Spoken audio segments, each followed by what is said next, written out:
Kurva yang melengkung habis ini artinya suatu saat wabah ini akan berhenti. Nah, garis ini mewakili kapasitas rumah sakit dan tenaga kesehatan. Jadi semua yang di bawah garis ini kemungkinan besar akan dirawat, tapi yang di atas garis ini kemungkinan besar kesulitan dan bahkan meninggal dunia. Nah, tugas kita adalah membuat kurvanya tuh nggak terlalu melonjak tinggi, sehingga semua orang yang sakit bisa masuk ke dalam rumah sakit dan ditangani oleh petugas kesehatan. Jadi gimana caranya membuat kurva ini menjadi landai? Orang itu sakit nularin orang lain. Nah, orang yang sudah sembuh, tubuhnya jadi punya imunitas, sehingga kemungkinan dia tertular lagi itu kecil atau hampir nggak ada. Sehingga caranya sebuah wabah apapun itu dari zaman dulu berhenti adalah ketika cukup banyak orang kena virusnya, lalu menjadi imun sehingga virusnya nggak bisa punya orang untuk ditularin lagi. Nah, kenapa selama ini kita perlu banget namanya social distancing atau ngejauhin diri? Animasi ini bagus banget. Ini contoh kalau semua orang bergerak bebas seperti biasa, nggak ada pikiran, semua tetap pergi konser, pergi jalan-jalan. Ini akan terjadi. Satu orang akan menularkan semua orang berbarengan, dan itu yang berbahaya. Seperti tadi kita ngelihat kurvanya ya. Pada akhirnya akan lewat dan pada akhirnya semua orang akan sembuh. Tapi karena kurvanya tinggi, banyak orang akan mati dalam prosesnya. Nah, yang terjadi di Cina dengan adanya lockdown, ditutup, membuat orang tidak sakit sekaligus berbarengan. Jadi kurvanya lebih landai kalau kalian lihat, sehingga memberi waktu untuk orang-orang menjadi sembuh dan akhirnya bisa melandaikan kurvanya.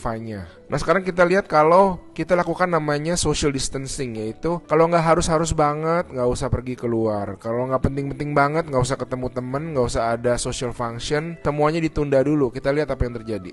Nah, bahkan ini ada simulasi satu lagi. Kalau social distancingnya itu bener-beneran ekstrim, orang nggak boleh keluar, ada jam malam dan sebagainya. Ini yang terjadi. Kita lihat beda banget kan. Jadi ada orang yang akan tetap sakit, tapi mereka bisa masuk rumah sakit dan dirawat. Jadi teman-teman, please do your social distancing, stay at home, work from home, anywhere you can.